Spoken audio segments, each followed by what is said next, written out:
for me at the moment, something I've been thinking about a lot is what writing does for me is it helps me, I think, engage with the world in a deeper way than if I'm not writing. Like, I feel like if I'm in the middle of a project and I'm working on something, I'm more aware of just everything. So whatever I'm doing, I'm always looking and thinking, how would I describe that, or how would that connect to what I'm doing? And that, I think, the writing process itself is so rewarding, but it also, I think, enhances just the rest of your life because you become more in touch with people and what's around you. So yeah, I'd say that's, for me at the moment at least, that's a big one. So again, lots of different writers obviously that I've over the years have been reading. So I guess just to name a few, like Virginia Woolf is a big influence from way back. When I was at uni, I did my honours thesis on Virginia Woolf and her work, and that even now the project I'm currently working on has she's kind of come back again, like years and years later into that.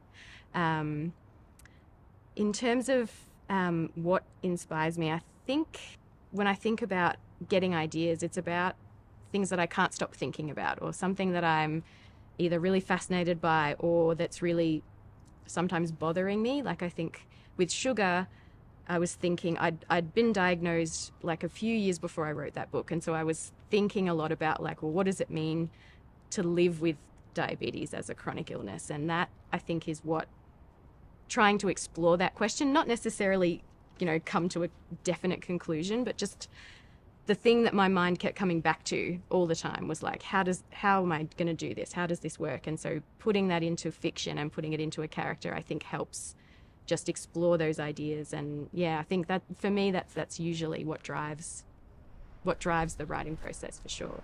In terms of her life story, quite different, as she was diagnosed when she was 16. I was diagnosed as an adult at 28. So that's quite a different journey. But definitely in terms of the way that she thinks about her diagnosis, and there's a lot of, a big theme in the book is the idea of responsibility and blame, and this idea that, I must have done something to deserve this, because it's one of those illnesses that kind of comes out of nowhere, and there's not a lot of ideas about where that can come from. So yeah, that idea that we want to give meaning to our lives, and we want to find reasons for everything, that's sort of like a big theme in Sugar. And that was something that I was wrestling with after my diagnosis, was because I was 28 and I was healthy and everything was good and fine, and then all of a sudden it was like, wow. So yeah, I think in terms of similarities between myself and Persephone, definitely that's a big one. Yeah, definitely the idea of, where did this come from? What did I do to deserve it? Which, is a big one, which obviously, that's not how it works, but that's how your brain is kind of thinking about it. And then I guess the other one is, well, once I've come to terms with this, and, just, this is not about me, this is random, this is the universe being random, then how do I live with it, I guess? Like, what's the next step? How do you... And I think because diabetes is it's something that can really control your life, because like I was saying to you earlier, I'm constantly aware of what my blood sugar is. Like, I can look at my phone right now and tell you exactly what I'm at, and I can predict where I'm going and where I've been. And so I think it has the potential to take over your thinking, and you always want to be, generally they say you want to be between 4 and 8, like, in terms of your blood sugar levels.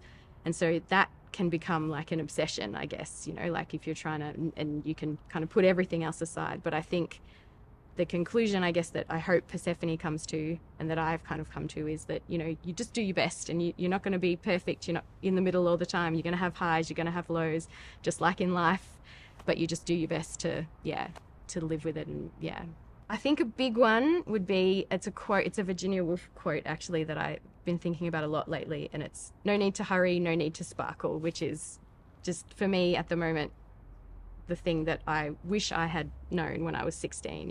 You don't have to be in a rush, you don't have to be amazing, you just have to do it. You just have to be in the world and putting one sentence after another. And I think that would be that would be something I'd like to tell myself, is just calm down, relax, like, yeah, don't be in such a rush.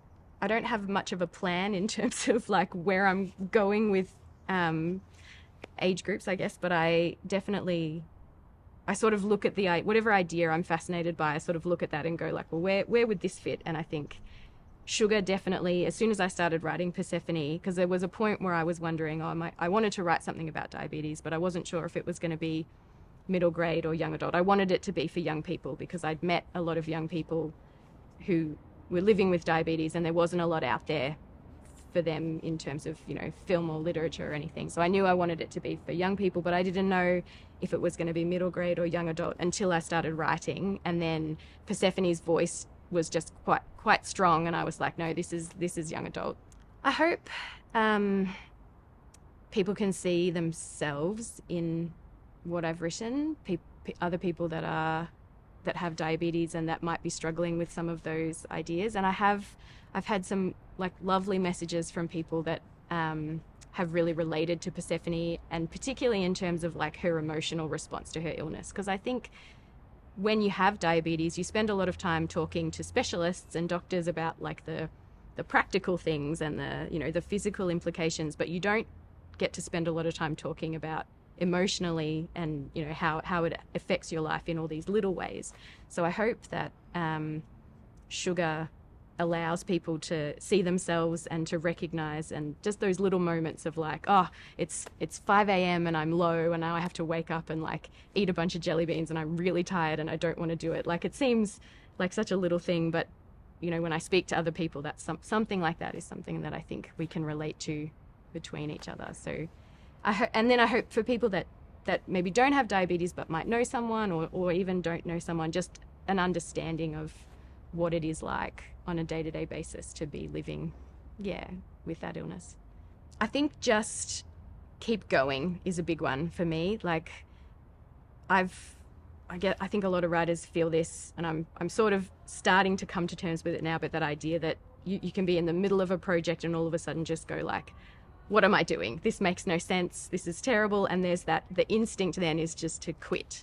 And I think I've definitely abandoned a lot of stuff that probably, if I'd pushed through that feeling and kept going, could have turned into something, right? So I think with Sugar and with Peacock Detectives before that, there were definitely those moments of like, what am I doing? This makes no sense. But I've sort of started to realize now that feeling is part of the process, and it's something that instead of now letting it tell me to stop, I'm sort of acknowledging it and going, okay, I hear you.